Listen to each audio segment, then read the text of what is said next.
사도행전 강의 33번째 시간이고요. 사도행전 13장 13절에서 14절 2절의 말씀입니다. 설교의 제목은 마가가 떠난 이유가 되겠습니다.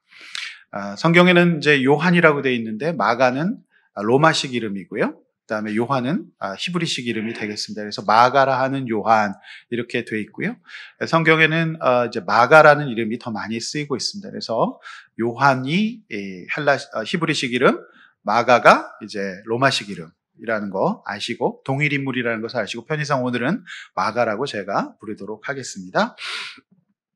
지난 23일 대전 카이스트에서는 지금까지 자그만 채 770억 원 규모의 재산을 카이스트에 귀부한 이수영 강원산업 회장의 약정식이 있는 날이었습니다. 이분은 일제강점기인 1936년에 출생하신 분이십니다. 한국 현대사의 질곡의 현장을 살아오신 분이시죠. 이분은 일제강점기를 거치시면서 나라 없는 서름을 겪으셨고 곧바로 고등학교 1학년 때 6.25를 겪으십니다. 전후 어렵게 공부해서 63년 신문기자가 되었지만 80년 신군부의 언론 통폐합으로 이 직장을 잃는 해직기자신 분이 되십니다. 올해 83세가 되신 이 회장님은 평범한 가정의 8남매의 막내로 태어나셨다라고 합니다. 그 옛날에는 무조건 이렇게 많이 낳으셨던 것 같아요. 그래서 8남매의 막내로 태어나서 해직당한 다음에 할 것이 없어서 농장에서 돼지 2마리를 가지고 이제 농장, 축산업을 시작하십니다. 열심히 길러서 그 돼지가 이제 1000마리가 되었다라고 하지요. 그 이후에 건설업 붐을 타고 이분이 모래 채취업을 하십니다. 모래를 파다가 판 거죠. 그래서 또 큰 돈을 버시고 그리고 이제 부동산, 임대업 등으로 큰 돈을 벌게 되셨습니다. 어떻게 그렇게 큰 돈을 벌었느냐라는 기자의 질문에 이 회장님은 이렇게 답했습니다. 첫째, 무조건 아껴 써야 된다. 둘째, 사치를 모르고 살았다. 셋째, 언제나 최선을 다하는 삶을 살았다. 이렇게 답변하셨어요. 이 세대의 분들이 다 그랬듯이 세상을 원망하거나 자신의 신세를 탓하기보다는 주어진 그 시대의 자신의 역할을 인정하고 감당함으로써 나라를 잃어버린 우리 민족, 또 전쟁으로 아무것도 남지 않고 폐허가 된 우리 민족을 살리신 분들이 이분들이 아니실까라는 생각이 듭니다. 이수영 회장님은 한 번 더 남은 재산을 기부할 것이라고 말씀하셔서 주위 사람들을 경악해 하셨습니다. 770억 원이면 됐는데 아직도 남은 재산이 많은 모양입니다. 그분은 이렇게 얘기하셨습니다. 나에게 피땀인 재산을 내놓았다고 강조하시면서 카이스트가 국가기술 발전을 위해 귀하게 써줄 것을 당부했는데 이 회장님의 기부금은 싱귤레러티 교수 제도를 지원하는 데 쓰일 예정이라고 합니다. 이 카이스트는 이미 지난해 노벨상 수준의 연구 지원을 위해서 이 제도를 기획했지만 재원을 마련하지 못해 고민하던 차에 지난 해에 이렇게 이 제도를 마련했는데 이 교수님의 이 교수 제도, 이 제도로가 이제 드디어 이제 움직이게 되었다라고 하는 거죠. 싱귤레러티 교수 제도는 이전으로 되돌릴 수 없는 획기적인 단계를 뜻하는 특이점 수준의 연구를 수행하기 위해서 가능성 있는 젊은 교수님들을 10년 동안 어떤 평가도 하지 않고 그냥 밀어주는 그런 제도라고 합니다. 그래서 우리나라에 아직도 노벨상 수상자가 없는데 그 일을 위해서 이제 이 회장님의 이 기부금이 운영될 것이라는 기사를 제가 보았습니다. 오늘 우리는 2절의 짧은 말씀 앞에 서 있습니다. 짧은 말씀이지만 이 2절의 말씀이 주는 교훈은 결코 짧지가 않습니다. 원고 양이 작을 줄 알았는데 여전히 9장 풀로 나왔습니다. 그래서 오늘 2절 읽었으니까 목사님 짧게 설교하시겠지라고 하시는 분들은 희망을 거두시기를 바랍니다. 큰 부를 이루었음에도 불구하고 검소하고 열심히 살아온 이수영 회장님과 어떠한 고난 속에서도 하나님을 바라보며 자신의 사명에 충실했던 바울이 있는가 하면 오늘 본문의 마가 요한과 같이 영원하지 않은 가치와 하나님이 아닌 자신에게 충실하여 맡겨진 사명을 헌신짝처럼 버리고 인생을 허비한 사람도 있었다라고 하는 것이죠. 그래서 오늘 저는 회장님과 오늘 이 바울의 모습이 유사성이 있다라고 하는 것이죠. 오늘 이 두 인물의 삶이 주는 교훈을 함께 살펴보면서 하나님께서 저와 여러분에게 주시는 또 귀한 음성을 듣는 시간 되기를 원하는 것이죠. 오늘 본문의 본론의 첫 번째로 주님만 바라보지 못하면 떠나게 된다라고 하는 거예요. 주님만 바라보지 못하면 결국 우리는 사명을 잃고 떠나게 된다. 떠내려가게 된다라고 하는 거예요. 13절 말씀 우리 다시 한번 우리 한 절의 말씀 정독하겠습니다. 읽습니다. 시작. 바울과 및 동행하는 사람들이 바보에서 배 타고 밤빌리아에 있는 버가에 이르니 요한은 그들에게서 떠나 예루살렘으로 돌아가고. 자, 여러분 13절 읽으셨는데, 자, 13절은 바울과 동행하는 사람들이라고 말하고 있지요. 자, 이제 이 팀의 리더십이 바나바에서 바울로 옮겨지고 있는 뉘앙스를 읽을 수 있습니다. 13장 1절에서 안디옥 교회 지도자 명단에는 분명 바나바가 먼저 나오죠. 바나바가 제일 먼저 나왔습니다. 그리고 2절에 주를 섬겨 금식할 때 성령이 이르시되 내가 불러 시키는 일을 위하여 바나바와 바울을 따로 세우라 이렇게 되어 있습니다. 그러니까 처음부터 리더십은 사실 바나바에게 있었어요. 왜냐하면 바나바가 다소에 있는 바울을 데리고 오지 않았습니까? 13년 동안 이렇게 낙향에서 칩거하고 있던 바울을 데리고 왔어요. 그러니까 당연히 바나바가 앞서 있었습니다. 그런데 우리가 지난주에 살펴보았듯이 충독을 잡고 있는 거짓 선지자 엘루마, 이 사람을 말씀과 성령의 충만함으로 제압했던 것은 누구였죠? 바울이었습니다. 자, 사울이 바울로 바뀌면서 누가는 이제 바울을 마음껏 쓰실 것이라는 하나님의 어떤 계획을 이제 드러내고 있는 것이죠. 바울과 및 동행하는 사람들입니다. 이들은 한 팀을 이뤘습니다. 바울 혼자서 할 수도 없고 동행하는 사람들이 바울 없이도 할 수 없는 일이었습니다. 이들은 예수 그리스도를 머리로 하여서 한 팀, 한 지체를 이루어서 한 몸을 이루었습니다. 각자의 역할이 있고 그 역할 때문에 서로를 의지하고 도움받고 도움을 주면서 아름다운 연합을 이룬 한 팀이 되었습니다. 이제 그들은 바보에서 인상적인 사역을 마치고 가보지 않은 또 다른 세계, 오직 하나님의 역사하심으로 경험하게 될 그 은혜의 땅으로 나아가는 굉장히 희망도 있고 또 기대감도 있는 그런 바보의 사역이 워낙에 바보 같지 않고 굉장히 성공적이었기 때문에 여기서는 또 어떻게 하나님이 역사하실까? 웃으셔도 됩니다. 제가 농담한 겁니다. 그래서 그런 이제 희망에 부풀어서 팀을 꾸려서 이제 가는 상황이었습니다. 팀 분위기가 지금까지는 좋았죠. 자, 교통편은 뭐였죠? 자, 선교 여행을 가는 교통편이 뭐였습니까? 배편이었어요. 자, 그들은 바보에서 배를 타고 밤빌리아에 있는 버가에 이르렀습니다. 버가는 바보에서 북서쪽으로 280km 정도 떨어진 항구였습니다. 자, 이전에 배 타고 구브로로 갈 때는 이들 역시 또 항해를 했죠. 자, 이 당시에 무슨 내연기관이 발견되지 않았기 때문에 무조건 무동력입니다. 사람이 저어서 가는 거예요. 280km 노져서 가면은 어떻겠습니까? 네. 먼저 노졌다가 사람들이 순교했다 이런 말도 있는데 너무너무 힘들고 어렵겠죠. 지금도 배 타는 일에 익숙하지 않은 사람이 배 탄다는 것이 쉬운 일이 아니었습니다. 무엇보다도 2000년 전에 선박의 상태가 좋지 않았을 거예요. 굉장히 좋지 않았고 안락하지 않았을 겁니다. 쾌적하지 않았을 겁니다. 이들은 그러나 혼자가 아니라 팀을 이뤘기 때문에 서로 의지가 되었고 출렁이는 파도의 영향을 직접적으로 받아내는 2000년 전의 열악한 선박의 흔들림과 이 멀미의 고통 가운데 있을 때도 서로가 등을 두드려주며 괜찮니라고 물어보며 위로했겠죠. 그러나 이들 가운데는 이미 보이지 않는 분열이 시작되고 있었다는 것이죠. 자, 그런데 버가에 이르자 갑자기 요한이 그들에게서 떠나 예루살렘 집으로 돌아가 버리는 황망한 일이 시작됩니다. 도대체 이들 사이에 무슨 일이 있었던 것일까요? 13절의 맥락을 보면 이들이 팀을 이루었던 바울, 바나바, 마가라고 하는 요한의 이들 세 명의 사이에 어떤 양해나 합의가 이루어지거나 서로 납득할 만한 어떤 이유가 있어서 부득이하게 헤어진 것이 아닌 것으로 보입니다. 일방적으로 마가가 바울을 버리고 사라진 것으로 보인다라고 하는 것이죠. 그렇죠? 자, 이 일로 인해서 큰 충격에 빠지게 됩니다. 자신도 힘들고 마음 졸이고 있는 이 중요한 시점에서 선교팀에 분열이 생기고 사역에 지장이 생기는 것은 바울로서는 전혀 예상하지 못한 일이었고 하나님의 사역에 찬물을 끼얹는 마가의 행동을 훗날 사도 바울은 용서할 수 없었던 것 같습니다.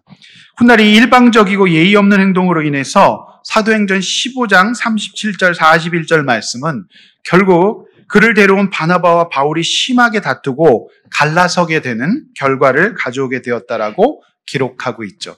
오늘 이 마가의 행동이 이 팀에 또 앞으로 하나님 나라의 사역에 어떤 결과를 가져왔는지 사도행전 15장 37절 41절 본문 같이 한번 읽어보려고 합니다. 본문 읽어보겠습니다. 시작.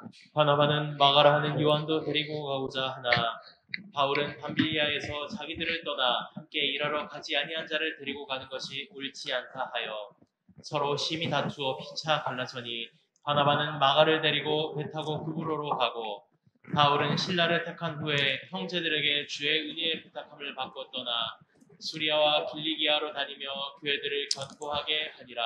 결국 이 일로 바나바와 마가가 돌이킬 수 없는 관계로 갑니다. 분열이 일어난 것이죠. 심히 다투었다라고 기록하고 있습니다. 자, 이것이 하나님 나라의 관점에서 또 오늘 이 선교의 역사에 있어서도 도움이 될 리가 없지요. 결국 이 마가 요한 이 사람의 행동이 이런 파괴적인 결과를 가져오게 된 것입니다. 자, 분명히 마가 요한이 이 바나바와 바울의 팀에 합류한 것은 사도행전 12장 25절에 바나바와 사울이 예루살렘 교회에 부조하는 일을 마치고 마가라는 요한을 데리고 예루살렘 교회에서 안디옥 교회로 돌아왔다라고 하는 기록이 이제 마가가 등장하는 첫 번째 기록인데, 안디옥 교회는 주를 섬겨 금식하면서 성령의 인도하심으로 구체적으로 이렇게 파송을 했고 하나님의 말씀을 유대인의 여러 회당에서 전하는 일에 바로 이 마가라 하는 요한을 수행원으로 두었다라고 5절은 기록하고 있습니다. 우리가 읽었던 말씀이죠. 자, 수행원이라고 하는 단어는 휘페레테스라고 종을 말해요. 종. 자, 고린도전 4장 1, 2절에서 바울은 사람이 마땅히 우리를 그리스도의 일꾼이요 하나님의 비밀을 맡은 자로 여길지어다. 그리고 맡은 자에게 구할 것은 충성이니라 라고 말했습니다. 그래서 여기서 이제 사도 바울은 그리스도의 일꾼이라고 얘기했는데 일꾼이 바로 휘페레테스예요. 그러니까 하나님이 시키시면 군사화처럼 개인의 사생활과 어떤 감정들을 내려놓고 가라면 갈 수밖에 없는 그런 일꾼. 그것이 바로 오늘 이 본문에서 얘기하는 수행원, 일꾼, 종을 말하고 있습니다. 자, 아프리카 소말리아 지역에서 우리나라 선박을 보호하고 있는 임무를 수행하고 있는 대한민국 해군의 문무대왕함이라고 하는 그 순양함이 있습니다. 구축함이 있습니다. 제가 제일 인상적이었던 것은요, 300명의 이 승조원이 타는 배예요. 군함인데 우리나라 배이기 때문에 멀리까지 갈 수 있는 배죠. 거기서 소말리아 해적으로부터 우리나라 선박들을 보호하는 일들을 하고 있어요. 멋진 일이죠. 300명이라고 하는 군인이 타고 있는데 제가 그 배에서 가장 인상적이었던 거는 그 함교에서 지휘하는 함장이나 무슨 지휘관들이 아니었어요. 또 이렇게 갑판에서 적들을 제압하는 무슨 요원이나 공격하는 그런 사람들이 아니었어요. 제가 그 다큐멘터리 제일 인상적이었던 거는 그 배의 심장부에 있는 엔진실, 기관실에서 일하는 병사들이었어요. 이 문무대왕함의 엔진은 2개인데요. 하나는 가스터빈 엔진이고 하나는 이제 디젤 엔진인데 그 기관실, 엔진실의 온도가 자그만치 40도예요. 그러니까 그 엔진실에서 일하고 있는 병사들 땀을 펄펄 흘리면서 40도, 그리고 그 기관실은 배의 중심 밑바닥에 있기 때문에 창문도 없고 사방이 꽉 막힌, 그야말로 공황장애 오기 딱 알맞은 너무 답답한 공간이에요. 그런데 거기에서 일하는 책임지고 있는 주임 원사가 붉게 상기되고 땀을 뻘뻘 흘리는 그런 모습으로 이렇게 인터뷰했습니다. 비록 이곳이 창문도 없고 사방이 막혀있고 매우 덥고 엔진 소음으로 인해 소리를 질러 의사소통하지 않으면 안 되는 열악한 환경이지만 우리가 아니라면 이 중요한 전략 자산이 어떤 역할도 수행할 수 없기 때문에 저희들은 이곳에서 맡은 바 업무에 충실합니다. 그렇게 얘기하는 거예요. 벽에 걸려있는 온도계가 40도를 가리키고 있어요. 야, 여러분, 저는 정말 너무 인상적이었어요. 그 배를 움직이고 있는 것은 그 배 밑바닥 기관실에서 40도의 더위를 무릅쓰고 엔진의 소음에 귀마개를 꽂고 거기서 엔진을 꺼트리지 않기 위하여서 관리하고 있는 그분들이구나. 그것이 바로 수행원이구나. 그것이 바로 일꾼이구나. 어쩌면 가장 핵심적인 역할이구나. 저는 이제 그것을 깨닫게 되었습니다. 여러분, 이 대목에서 그렇다면 우리가 도대체 왜 마가가 자신과 하나님 나라의 관점에서 전혀 도움이 되지 않는 매우 중요한 1차 전도여행을 시작하고 있는 이제 이 매우 중요한 이 시점에서 왜 마가가 일방적으로 팀을 떠나는 결정을 내리게 되었는지를 생각해 보아야 하죠. 우리가 이 모든 이유를 성경에서 설명해 주고 있지 않기 때문에 문맥을 쫓아서 또 성경의 전후 문맥과 다른 구절들을 보면서 왜 그런지를 알 수 있습니다. 이제 신약학자들은 보통 이 이유를 세 가지로 봅니다. 첫 번째는 마가가 리더십의 교체를 받아들이지 못했다라고 하는 설이에요. 좀 이해가 되시죠? 아시다시피 마가는 이 바나바의 조카였습니다. 그러니까 마가의 어머니가 바나바와 형제였어요. 그걸 성경에서 생질이라고 표현하고 있는데 형제의 자녀입니다. 자, 삼촌인 바나바의 목소리가 줄어들고 자꾸만 이제 바울이 주도하는 형국이 마가가 마음에 들지 않을 수도 있다.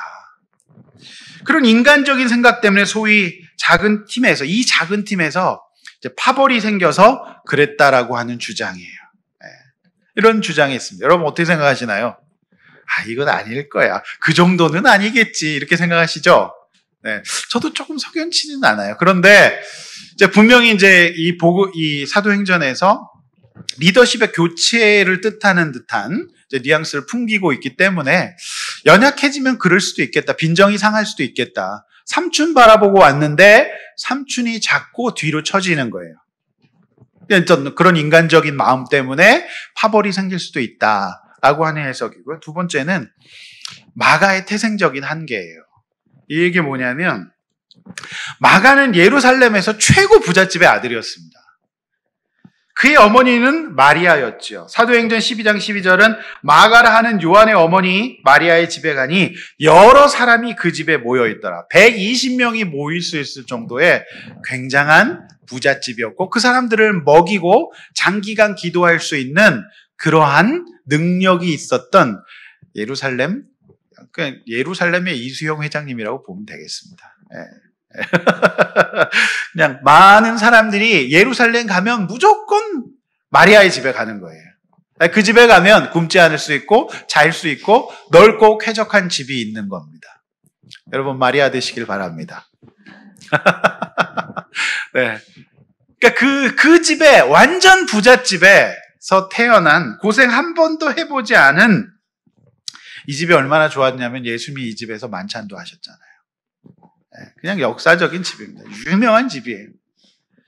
그러니까 이 집은 그래서 사실은 이 마가가 어려서 본 게 많아요. 마지막 만찬도 보았고 성령이 임하는 것도 보았고 예수님이 기도하신 너무 많은 제자들도 보았고 그래서 굉장히 유효하게 인상적으로 쓰임받을 수 있는 조건이 많은 사람이었어요. 그런데요,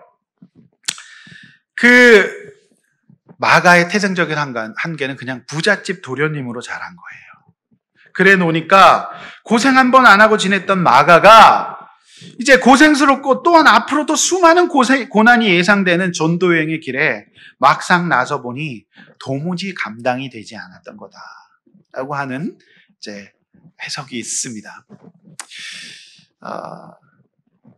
배를 그렇게 오래 타고 2000년 전이면 여러분 삼국시대입니다. 백제고구려 신라시대예요. 네, 우리가 이제 이 성경의 역사를 볼 때 우리나라 역사로 해석이 잘 안 되거든요.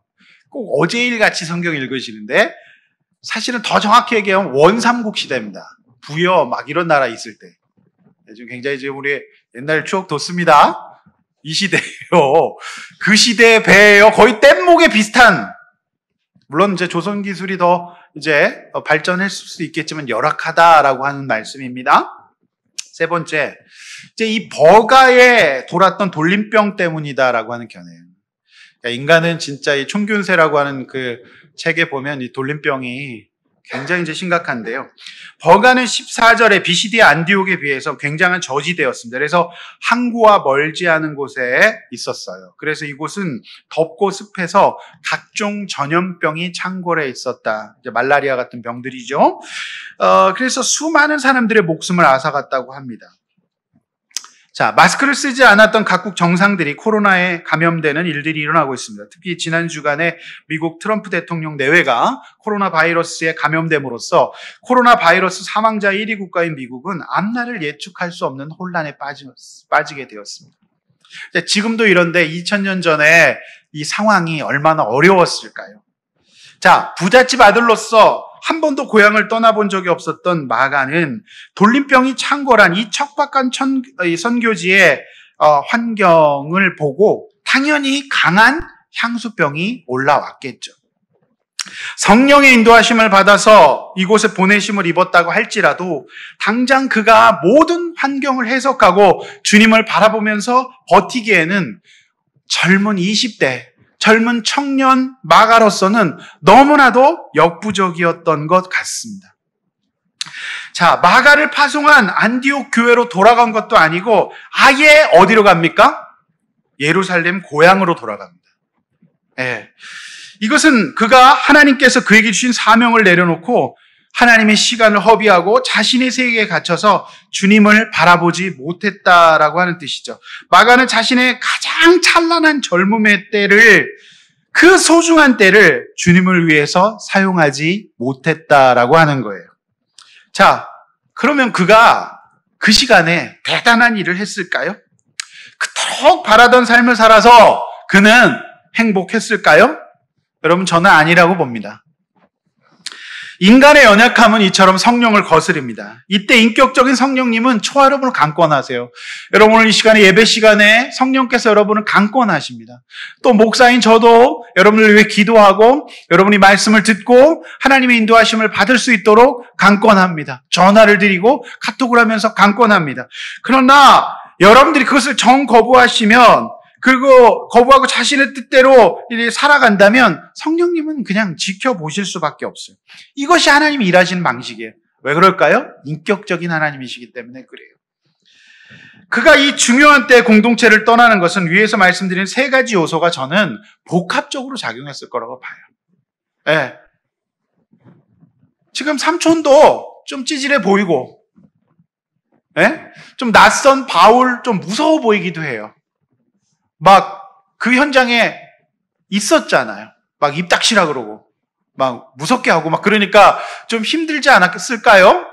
네. 그런데다가 너무 막 돌림병이 돌고 항해도 힘들고 그리고 또 앞으로 간다는 데는 더 기가 막힌 곳이야.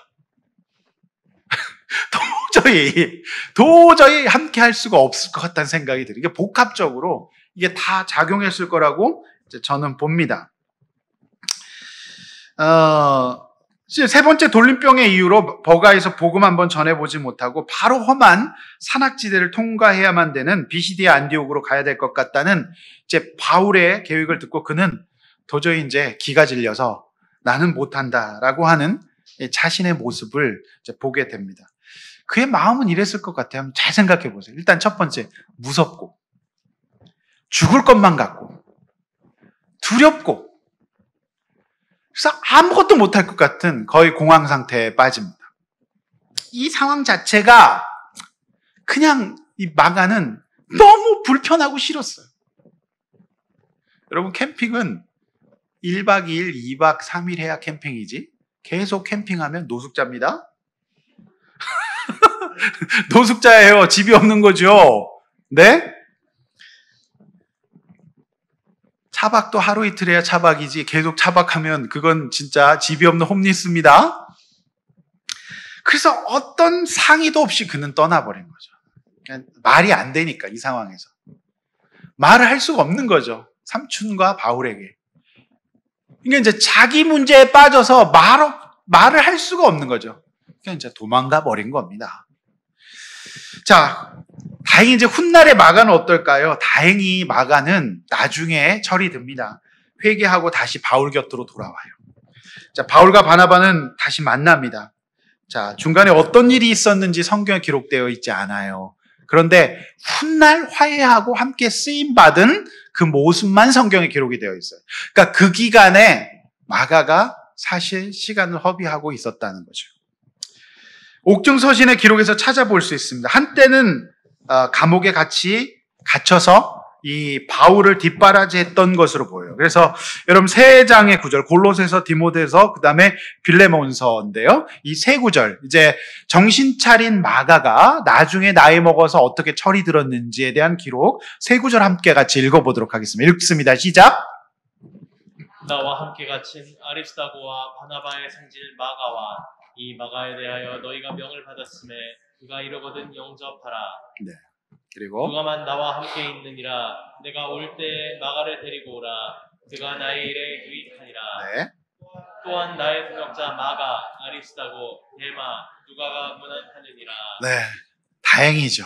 저는 여기서 이제 이적의 노래 다행이다가 생각이 나죠. 다행이다. 이 노래를 제가 진짜로 이 노래를 불러서 정말 다행이더라고요. 정말 다행이다. 그렇게 완전히 떠나가고 떠내려갔으면 씻을 수 없는 이 자기 또 상처와 또 이런 것들 가운데 있었으니 다행입니다. 마가는 시간이 흘러 회개하고 성숙을 이루었고 바울도 마가를 품었습니다. 사실 이 시점에도 젊은 마가가 이 모든 상황을 받아들이고 수행원으로서 복음의 일꾼으로서 역할을 묵묵히 감당했으면 좋았지만 그 시점에서 마가는 믿음도 경륜도 경험도 너무 짧았던 것 같아요. 그것이 아쉬워요. 그가 주님만 바라보고 지금의 고난을 믿음으로 받아들이고 견뎌냈다면 어쩌면 지금의 마가보다 훨씬 더 영광스러운 자취를 후세들에게 남길 수 있었지 않을까요? 네. 마가는 우리가 사도행전 강해 이전에 살펴보았던 가장 짧은 복음서인 마가 복음서만 달랑 기록했을 뿐입니다. 실제로 바울과 함께했고 앞으로도 함께 할 수 있었던 기회를 그가 스스로 다 걷어참으로 말미암아 사도행전을 기록하는 영광을 마가보다 훨씬 뒤에 바울과 함께 합류한 누가에게 빼앗깁니다. 쓰니까 더 힘들었겠지. 나는 안 쓰니까 너무 좋아. 이렇게 생각하십니까? 여러분, 이게 보통 일이 아닌 거예요, 이게. 한 인간으로서 성경을 기록하게 된다는 것이. 대단한 업적입니다. 지금 그 기부 이렇게 좀 했다고 그렇게 난리인데 쇠하지 아니하고 없어지지 않은 성경을 기록할 수 있는 사람이 된다는 거 굉장한 일입니다. 누가가 나중에 합류했는데 누가행전을 쓰는데 복음서 중에 제일 긴 게 누가 복음이에요. 왜 그럴까요? 사실 다른 사람에게 듣고 이런 것들이 계속 붙으니까 길어지는 거거든요. 그런데 사실 마가는 굉장히 현장에 많이 있었기 때문에 팩트 위주로 탁탁 기록할 수밖에 없는 거죠. 네. 마가와 달리 주님만을 바라보며 휘페레테스로 살아간 누가는 복음서 중에서 이런 긴 누가복음과 오늘 이 사도행전의 기록자가 되게 되는 거죠. 마가는 가장 자신의 찬란한 젊음의 시절을 그저 부잣집 아들로 돌아가서 흘려보냈어요. 여기가 좋사오니 그냥 그 아들로 살았어요. 대단한 일을 한 것도 아니에요. 자신의 일신의 유익과 안락을 쫓아서 살았을 뿐이에요. 그런 이 마가의 삶을 성경은 기록하고 있지 않아요. 침묵하고 있어요. 성경의 관심은 여기 있어요. 여러분들이 지금 어떻게 살고 있는가? 특별히 하나님의 뜻대로 살고 있는가? 말씀대로 살고 있는가입니다. 제가 이 본문을 보면서 제가 참 부족하고 연약한 사람인데 그래도 하나님께서 저에게 보호해 주시고 지켜주시고 은혜 주시는 부분이 있는 것 같다는 것을 저는 순간순간 느낄 때가 많아요. 왜 그럴까 가만 생각해 봐요. 딴 거 없어요. 저는 지금까지 다른 일 하지 않고 그저 제 젊음의 가장 중요한 시절을, 제 가장 소중한 시절을 주님께 바쳤어요. 제 20대와 30대와 40대 시절을 주님께 온전히 바쳤습니다. 특별히 지금 생각해도 너무 제가 좀 기특한 게, 제가 하나님이라도 기특할 것 같은데 고등학교 졸업하고 21살부터 곧바로 신학교 들어가서 전도사를 했으니까요. 그때 제가 얼마나 마음이 뜨거웠었냐면, 하나님 제가 드릴 것 없어서 제 인생 드릴게요. 그래서 그때 전도하고 다니고 농어촌 선교하고 다니고, 그리고 신학교는 농촌 봉사를 이제 시골에 있는 교회로 가갖고 성경학교 하고 막 그러니까요. 그러고 살았어요. 한 번도 저는 다른 일을 한다는 생각을 하지 못하고 그만둔다는 생각도 하지 않았어요. 사실 그만둬서 할 것도 없었고요. 돌아갈 집도 없었어요. 네. 신학교 기숙사가 저희 집이었으니까요. 그냥 그렇게 살았던 거예요. 그래서 하나님께서 그거를 그래도 예쁘게 보시는 것 같다는 생각을 하게 돼요. 뭐 남의 인생에 별다른 관심이 없으십니까? 그렇지만 마가는 돌아가 버리는 거거든요. 근데 실제로 우리가 같이 신학교를 다니다가 밖으로 나가는 친구들이 많아요. 네. 근데 그렇게 잘 못 살더라고요. 잘 못 살아요. 망가진 삶을 사는 사람 많이 봤습니다. 여러분은 어떻게 살아오셨습니까? 지금까지. 여러분의 가장 소중한 젊음의 때를 어디다가 사용하셨습니까? 잘 생각해 보세요. 대단한 일 하셨습니까? 엄청난 일 하셨습니까? 어떠십니까? 가장 결정적인 순간 하나님을 망각하고 인생의 소중한 시간, 그러니까 이제 1차 전도여행이라고 하는 이 위대한 일, 하나님의 말씀을 선포하고 따른 이 교회가 세워지는 이 일들 가운데 마가는 절대로 이 시간을 헛되이 날려보내지 말았어야 합니다. 어떤 상황 속에서도 내 자신을 지키고 내 인생을 지키는 일은, 여러분 잘 따라서 해보세요. 내 인생을 지키는 일은 하나님께 깨어있을 때다. 내 인생 지키는 일은 다른 게 아니에요. 하나님께 깨어있을 때가 내 인생 지키는 일입니다. 여러분 잘 생각해 보십시오. 여러분이 정말로 인생을 지킬 수 있었을 때는 하나님께 깨어있을 때일 겁니다. 언제나 어디서나 하나님이 함께 하신다는 것을 믿는 휘페레테스의 그 사명을 자각하는 것이 자기를 지키는 일이에요. 그렇지 않습니까?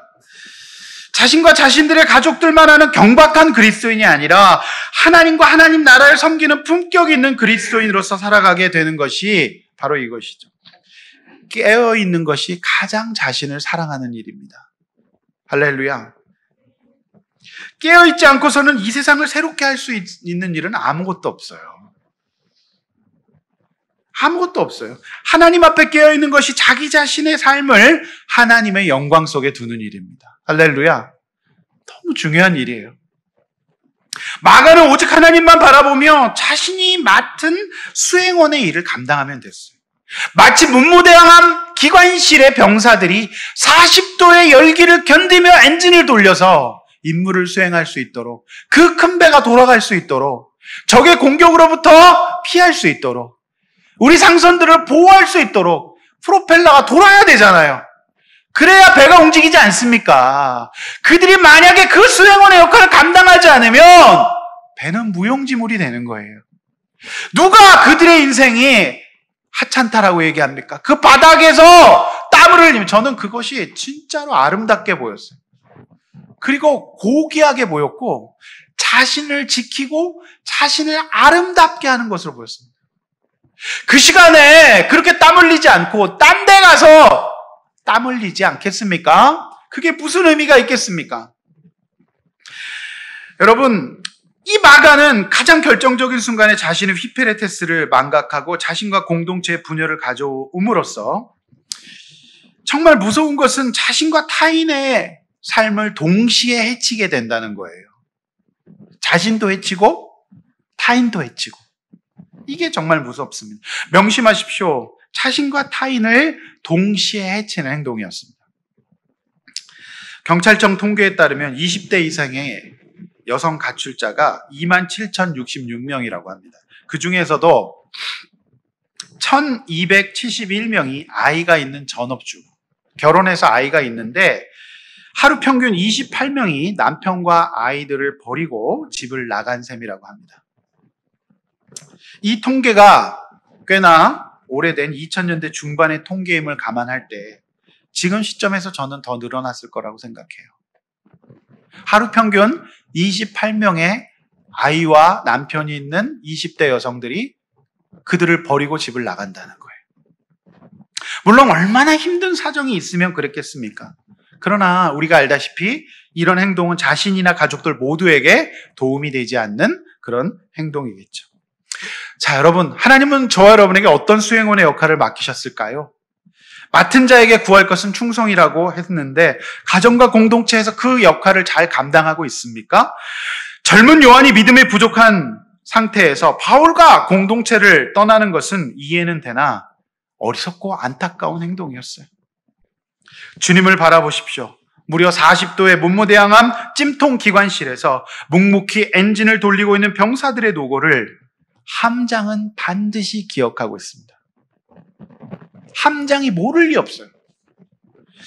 우리도 인생에 맡겨진 모든 역할을 믿음으로 감당할 때 우리 인생의 함장 되시는 하나님께서 저와 여러분들을 반드시 기억하시고 역사하실 것입니다. 할렐루야.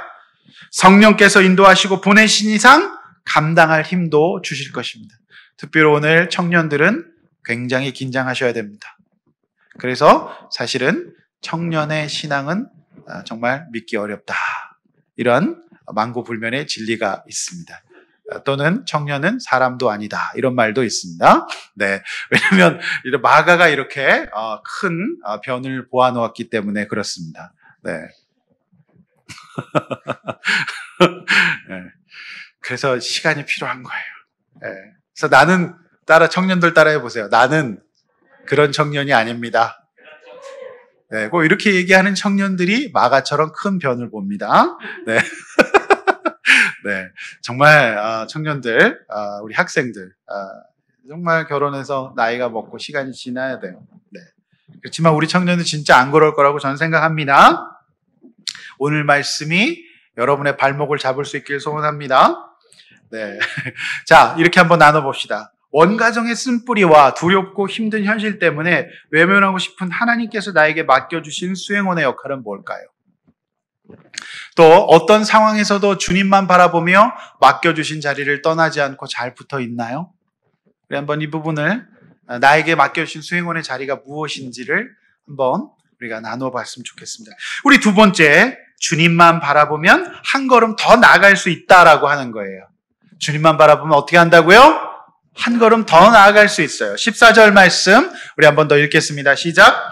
그들은 버가에서 더 나아가 비시디아 안디옥에 이르러 안식일에 회당에 들어가 앉으니라. 자, 14절에서 마가가 떠난 뒤에 바울과 바나바는 3명인데 달랑 3명인데 한 명 빠졌으니까 접자. 이거 하나님의 뜻이 아니다. 이렇게 했을까요? 네, 아니에요. 그들은 버가에서 더 나아가 비시디아 안디옥에 이르렀다라고 기록하고 있어요. 마가가 빠져도 3명인 팀에 마가가 빠져도 그들은 전혀 흔들리지 않았어요. 오히려 더 나아갔어요. 근데 여러분, 이제 우리가 이런 부분에서 우리가 이제 좀 신학 교육이 필요한데 이들이 더 나아갔다라고 성경은 단순하게 기록하고 있지만 이 길이 보통 길이 아니었다. 여러분, 비시디아 안디옥으로 가는 길은 험하고 고된 길이었어요. 또다시 버가에서 비시디아 안디옥으로 가는 길은 200km 더 떨어져 있는데요. 이 길은 산맥으로 가로막혀 있는 험산 줄령이에요. 고지대, 고원지대예요. 그래서 타우로스 산맥이라고 하는 험한 산맥을 넘어야 했어요. 해발 1080m의 고지였어요. 네. 그러니까 요게 이제 우리가 실감이 안 나잖아요. 그래서 우리나라에서 1080m 정도 되는 고지가 어디냐? 네, 있습니다. 홍천에서 평창 넘어가는 길이에요. 그러니까 운두령이라고 하는 데가 1089m. 네, 그 고지대, 그 험산줄령. 옛날에 우리 터널 뚫리기 전에 이렇게 막 미시령 같은 데 갔던 적이 있죠. 그 길이에요. 자, 그런데 그 길이 2000년 전 삼국시대에 넘는 겁니다. 아마 거기 호랑이도 있었을걸요? 산적도 있었을걸요?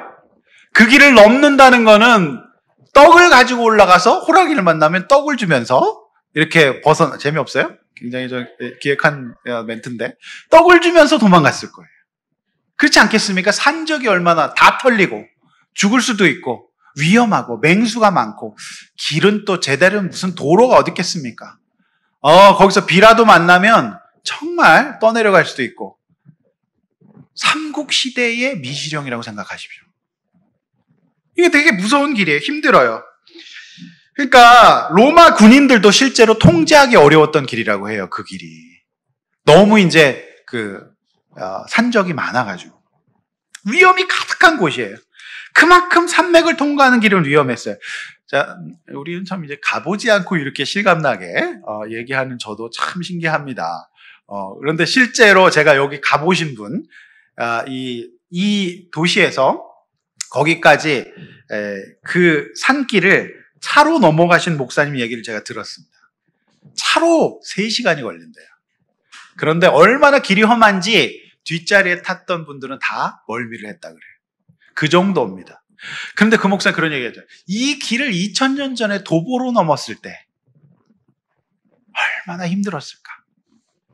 그래서 그 순례길을 참석한 그 참가자들은 전부 다 이제 눈물로 그 길을 넘게 된다 그래요.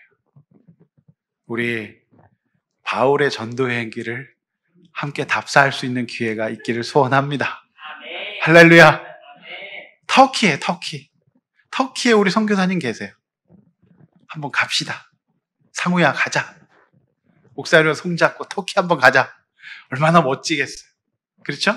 1차 전도여행의 길을 그대로 배 타고 우리 버가모 섬도 갔다가 정말 이 동네가 바보가 스러운가 한번 보고 거기서 또 우리 정말 그 산맥길을 우리가 차 렌트해서 넘어보는 거예요. 환상적이지 않겠어요? 한번 갑시다. 최소 경비 600 정도 들 예상이에요. 네, 항공권과 그래 코로나 끝나야 되고요. 언젠가는 한번 갑시다. 예? 그래 이제 사도행전 강해 끝나고 한번 갑시다. 너무 멋지지 않겠어요? 요 그대로 요 길을. 예. 그게 중요한 건 아닌데 어쨌든 가보지 않고 이렇게 할래니까. 그런데 가본 사람들 얘기를 듣는 거예요 지금. 그러니까 그렇게 험했다는 겁니다. 자, 2000년 전에 로마의 평균 수명은 50세였다 그래요. 그러니까 50살 살면 굉장히 오래 산 거예요. 2000년 전이니까. 그런데 지금 바울은 40대를 넘어 이제 50을 바라보고 있습니다. 그러니까 사실 할아버지였어요. 그런데다가 바울은 지병이 많았어요. 그는 안질이 있었고요. 어떤 사람은 바울이 척추장애가 있었다는 말도 있고요. 그 다음에 피부병과 그 다음에 온갖 종합병원이었다라고 해요. 그러니까 몸도 성치 않은데 거의 이제 할아버지 입장에서 그 산길을 넘었던 것입니다. 눈물의 길이죠. 생각해 보십시오. 그런데 여러분 참 제가 마가가 원망스러운 게 마가는 팔팔한 20대였어요. 그러니까 바울이 그 길을 넘으면서 이를 부득부득 갈았을 거예요. 마가 이놈, 마가 이 새끼, 이를 부득부득 갈면서 이렇게 젊은 놈이 나도 넘는데 너무 원망스럽지 않았을까요? 성령으로 부르심 입어갖고 그 길 같이 갔는데 수행원이 가니까 짐은 또 본인이 또 졌어야 되지 않을까요? 굉장히 기가 막힌 거예요, 이 상황이. 그렇지 않습니까? 그런데 여러분, 청년 마가가 포기한 그 길. 사실 저는 마가가 결정적으로 돌아가게 된 것이 그 버가에 딱 갔더니 거기 전염병이 창궐하니까 바울이 그렇게 얘기했을 거예요. 일단 고원지대로 피신해서 이 동네부터 우리 갔다가 내가 이제 거기서 하고 돌아오면서 하자. 그러니까 이제 거기에 이제 기가 질렸던 것 같아요. 아예. 이분하고 함께 있는 한 내 인생은 꼬인다. 영원히 피곤하고 힘들 수밖에 없다. 네. 그렇게 이제 생각이 나지 않았을 겁니다. 한마디로 현실적인 계산이 파바박 돌아갔던 거예요. 이분하고 함께 있는 한 평생 죽도록 고생하는 것밖에 없다. 그렇지 않습니까? 네. 그래서 돌아간 거죠. 그런데 바울은 그 산맥을 포기하지 않고 2000년 삼국시대의 미시령을 넘은 거예요. 네? 그 할아버지가. 어떻게 그럴 수 있었을까요? 바울은 주님의 종으로서 휘페레테스의 정신으로 주님만 바라보며 자신이 마치 문무대항함의 기관실에서 40도의 환경에서 엔진을 돌렸던 병사들처럼 내가 이 고지를 넘지 않으면 예수 그리스도 앞에 설 수 없다라고 하는 마음으로 그는 그리스도의 일꾼으로서 자신의 직분을 잃지 않았어요.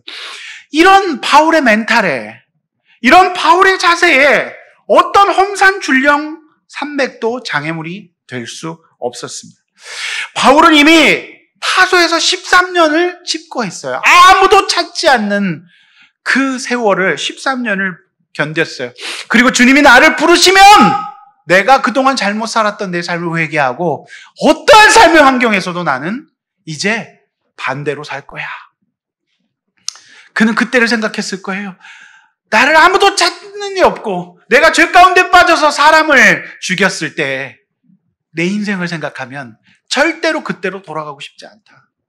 그래서 그는 지금의 고통도 그때의 고통보다는 쉬웠던 것으로 느꼈던 것 같아요. 그러면서 그는 자신의 정체성을 잃지 않고 살아갔어요. 여러분, 우리나라 군대 중에 해병대라고 하는 곳을 나온 사람들은 여전히 착각 가운데 있어요. 한돈 해병은 여전히 해병이다. 그러면서 막 컨테이너 박스에 빨간 글씨 적어놓고 막 자기들끼리 모이고 그래요. 아니 무슨 해병도 그런데 우리가 그리스도의 사도로서 부름받은 사람이 해병대보다 못해서 되겠습니까?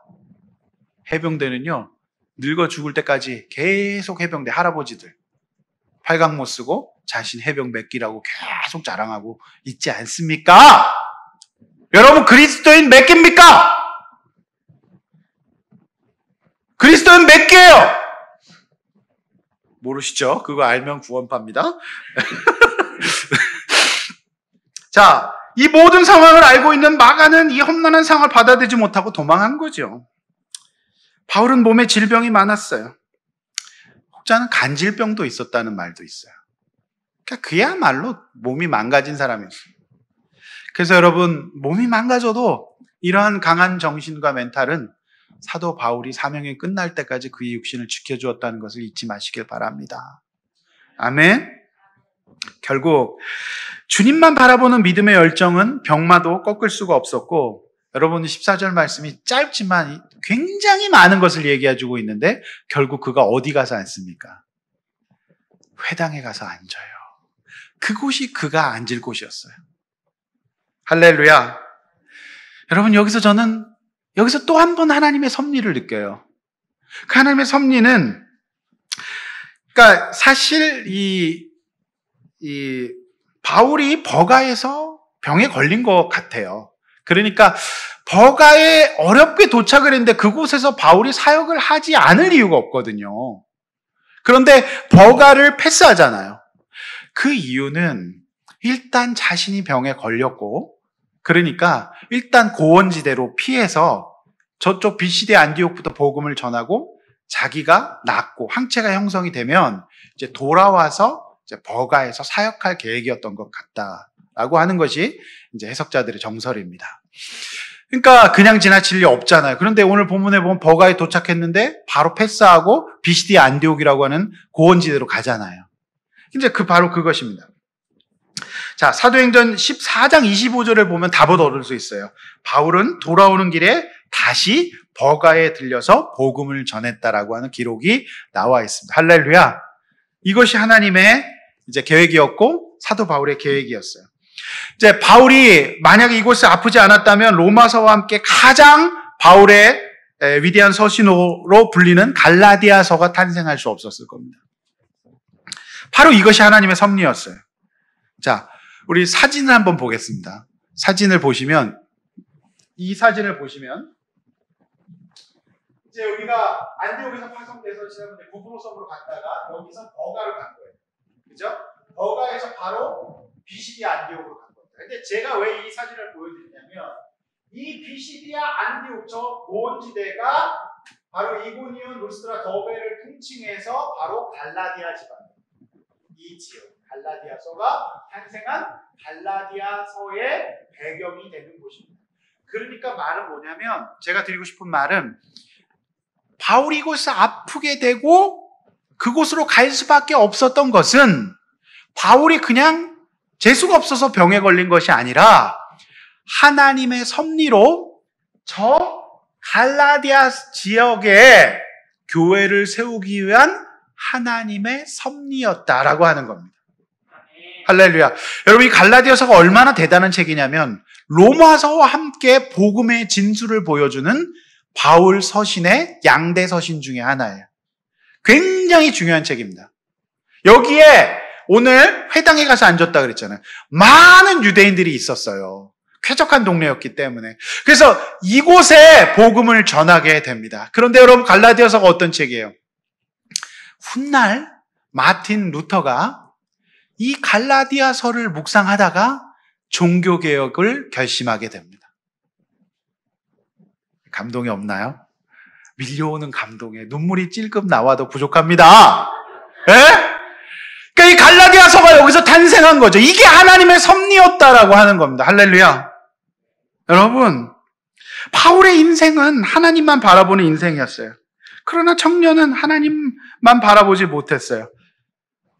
우리 청년들 하나님만 바라봅시다. 하나님만 바라보면 하나님께서 반드시 여러분의 인생에 섭리하실 것입니다. 제 눈 똑바로 바라보세요. 내 눈을 바라봐. 하나님만 바라봅시다. 하나님이 여러분의 인생이 섭리하실 거예요. 아멘? 그 하나님의 섭리가 오늘 우린 본문에서 확인하게 되는 거예요. 그래서 저 지역에 갈라디아 교회가 세워져 수많은 이제 유대인들이 그리스도를 믿고 돌아오게 됩니다. 아멘. 할렐루야. 그것이 하나님의 섭리였어. 놀랍지 않습니까? 그래서 여러분, 일단 우리가 앞이 막막하고 힘들 때 우리가 할 수 있는 최선의 길은 하나님만 바라보고 우리에게 맡겨진 일꾼과 수행원의 직분을 잘 감당하는 거예요.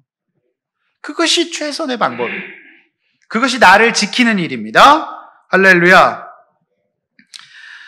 여러분, 주님을 바라봅시다. 하나님이 험산 줄령을 넘게 하실 때 그 산 너머에 있는 하나님의 놀라운 계획과 뜻을 믿고 바라볼 수 있기를 원합니다. 여러분, 하나님의 섭리를 발견하게 되는 기회는 그냥 오지 않습니다. 내 믿음과 인생의 품격은 그냥 지킬 수 있지 않습니다. 바울처럼 인생의 품격을 어떻게 지킬 수 있었을까요? 하나님만 바라봤기 때문에. 그래서 오늘 제가 이 찬양을 드린 거예요. 주님을 바라보자. 주의 영광 이곳에 가자. 우리는 주님 앞에 쓰자. 네? 그 찬양을 드린 것입니다. 여러분, 마가의 관점과 바울의 관점, 그리고 바울의 믿음과 마가의 믿음, 그리고 두 사람의 적용의 차이점을 우리는 이 본문에서 잘 발견하게 되는 것입니다. 여러분, 마가는 너무 사실은 누린 것이 많은데 허무하게 마가복음 짧은 거 딱 쓰고 끝났어요. 굉장히 많이 쓰임받을 수 있는 사람이었어요. 근데 저는 사역을 하면서도 그런 부분들 많이 봅니다. 현실의 어려움과 수행원의 역할을 감당하기 어려우니까 현실과 타협해요. 굉장히 품격 있게 굉장히 고귀한 삶을 살 수 있는 성도들이 많은데 그 삶을 스스로 차버리고 세상에서 시간을 허비하는 분들을 많이 바라보게 돼요. 저는 우리 교회의 모든 성도님들이 오늘 바울과 같은 믿음의 적용으로 하나님의 섭리를 경험하는 귀한 분들 되시기를 축원합니다. 이렇게 한번 나눠봅시다. 몸도 마음도 연약하지만 주님만 바라보면서 한 걸음씩 더 나아가고 있나요? 자, 주님만 바라보고 살 때 경험하게 되었던 하나님의 섭리는 무엇인가요? 여러분 이것들 한번 나눠보기를 원합니다. 지난달 27일 CNN에 따르면은 아칸소주에 거주하는 은행원 케빈 키나드라고 하는 사람이 아칸소 다이아몬드 분화구 주립공원이라는 곳에서 9.07 캐럿의 다이아몬드를 캤다고 합니다. 9.07 캐럿의 다이아몬드는 우리나라 돈으로 20억 원 하는 그런 다이아몬드가 되겠습니다. 이 공원은 입장료 $10, 17,000원 정도를 내면 거기 가서 이제 다이아몬드를 캘 수 있는 그런 공원이라고 합니다. 우리 또 여기도 가봐야 합니다. 다이아몬드 캐야죠. 예. 근데 여기서 이제 많은 사람들이 다이아몬드를 캔다고 하는데 이분은 은행원인데 초등학교 2학년 때 현장학습차 이 공원을 발견해서 가서 그 이후로 꾸준하게 가서 $10씩 내고 캤다 그러는데 한 번도 캔 적이 없어요. 한 번도 캔 적이 없다 그래요. 그런데 저는 이분이 이 20억 원의 다이아몬드를 캔 다음에 그의 직장 상사 은행원인데 이렇게 얘기했다고 해요. 이제 부자가 될 터인데 자네 이제 은행을 그만 나올 건가? 라고 물었다고 해요. 그러나 이 키나드는 이렇게 얘기해요. 절대 그렇지 않습니다. 저는 젊고 저에게 주어진 일을 계속 할 것입니다. 그렇게 얘기해요.